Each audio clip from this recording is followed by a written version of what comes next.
Ever wonder what it's like to be on a professional film or TV set?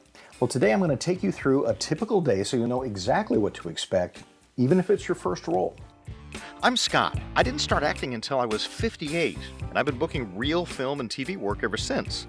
It's been a lot of fun, and no matter your age, you can do it too.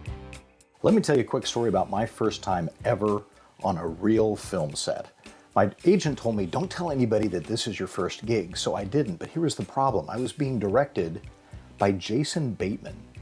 Jason Bateman, who grew up in this business and just is a complete professional, and here I am knowing absolutely nothing. I showed up for the first day and I ended up getting on the wrong bus, and I ended up with all the background actors, and so I missed my appointment for hair and makeup, and they were paging me and calling me. It was just terrible. So the point of this video is to save you that heartache so you'll know exactly what to expect the first time you show up on set. You'll be familiar with the entire process from start to finish, terminology that you might hear, what expectations are, so that you arrive without anxiety and with a lot more confidence. This process truly begins the moment that you are booked. Now, after you send off that audition, you are either going to hear fairly quickly, like in a couple of days, that you got the part, or you'll hear nothing at all, and that is a rejection. That just means, you're not getting it, they're going to ghost you, move on to the next audition. That's just how life is. But if you got booked, you're going to hear fairly quickly from, most likely, wardrobe. Typically, I hear from the wardrobe person first because they want to know what size I wear. After that, the next person who is going to call is the second assistant director.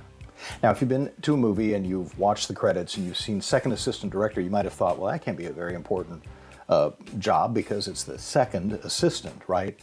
Oh my gosh, these people are so important and they work so hard. A second assistant director's job is cast relations. And so that means he or she will reach out to you, and the first thing they'll do is tell you roughly what day you're expected to be on set. And they'll also send you the pages for the script that you will be working on. When you get those pages, at the top, you'll see a color mentioned, like white or blue or goldenrod.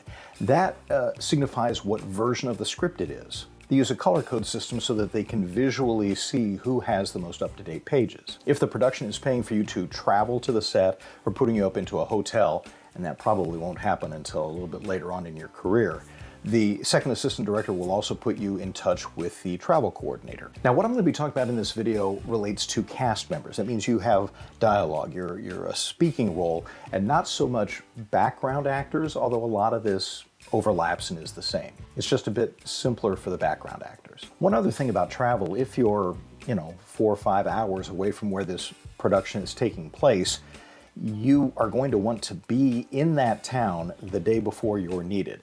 And if you're just starting out, that means that those travel costs are probably going to come out of your pocket. But the first day you get there, you're going to have a wardrobe fitting. That's it. You're not going to be in front of a camera at all. You're going to go to the wardrobe department. They'll have you try on what they've set out for you and make any alterations that might be necessary. That's going to be it. So you go back home or back to the hotel room, and there you wait. And you're not going to find out what time you're needed on set the next day until most likely late that evening. That's because union rules say you have to have either 10 or 12 hours, it depends on the situation, in between wrap the night before and first call the next morning.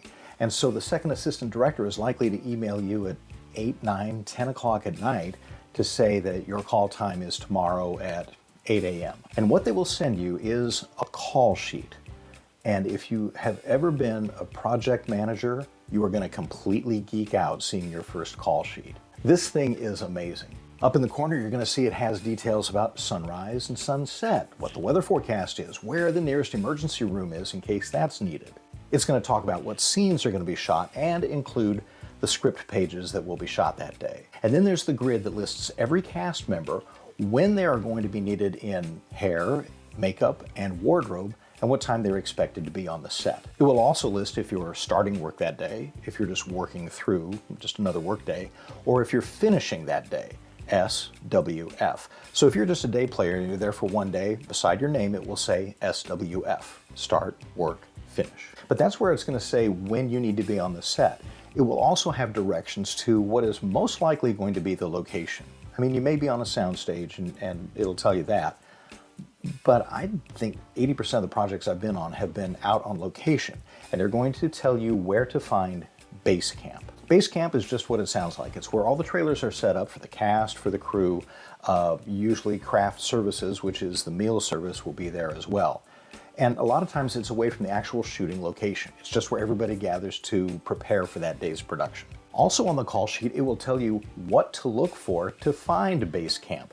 Because what you're going to see are signs that might say a big number or a letter. It might just say M with an arrow next to it, pointing where base camp is. They do that little code system because they're not going to put up a sign that says, hey y'all, we're shooting Stranger Things right over there. So once you arrive at base camp, typically ask around for the second assistant director or the second assistant director's assistant, and also go to find the trailer that has the name of your role on the door, usually on a piece of tape. That trailer will typically be what's called a honey wagon. It's just a small trailer or half a trailer that usually has a private restroom in it and room where you can change into your wardrobe. Also inside, you're going to find paperwork. A lot of this is for taxes, but it brings up something that's important to take with you, and that is your passport, because it proves that you're a citizen. They're going to ask for that. So you fill out the paperwork, and it's a good idea to take a picture of it when you're all done with it. After you get on your wardrobe, and a lot of times you won't necessarily put on the finished shirt because you're going to be going to makeup later, you don't want to get anything on it.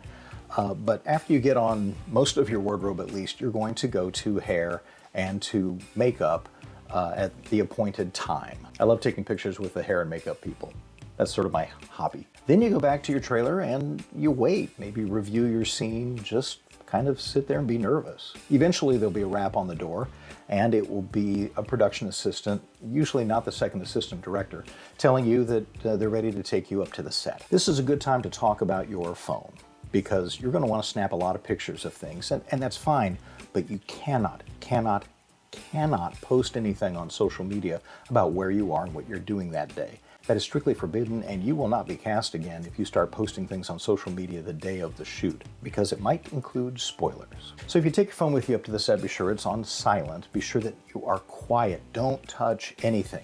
They will tell you where to stand, and when they're ready to move you into place on the set, they'll bring you up there. It's important to let you know that first impressions are important. The crew, the director, everyone involved is going to remember a polite actor, so be professional. So once you're introduced to the scene and what the basic blocking is, that'll usually be by the first assistant director or sometimes the director. You will then be ready to shoot the first take. You're going to hear them yell a couple of things during this. Stand by, and then they'll say speed, which means that audio is up and running, the sound is good. Then they'll say background, if they're background actors, and that's when the background people start walking back and forth so that it's a very natural flow. And then they'll say action. Once the scene is done, of course, you'll hear cut and stand by, because they will be over in what's called Video Village with a lot of monitors, and they'll be able to look at the footage that they just shot and see what needs to change. They'll come back, they'll give you some notes of what things to do differently, and then you'll be on to the next take. And you're going to do that same scene over and over and over again. And you'll know you're doing it over again because you'll hear the phrase back to one, back to your first position. Everybody goes back to their first position, and then it's, speed, background, action, and it all takes place again and again and again. There may be times that you need to take a break while they shoot something else and you're just off to the side. And this is a good place for me to mention that I've put together an on-set kit that I like to take along with things that just help me to wait patiently in times like that. Things like an extra battery charger for my phone. You'll find that link down below if you'd like to check it out. The point is, as exciting as it is, it can be kind of boring. It can really have some slow moments, so just be patient. At lunchtime, you'll be shown craft services, which is usually up under an outdoor tent kind of a thing, but it's a beautiful buffet spread. They usually have really delicious food there. And finally, at the end of the day, you're going to hear that they call a wrap. At that point, you'll be able to go back to your trailer, you will change out of wardrobe, you will sign out with the production assistant or the second assistant director.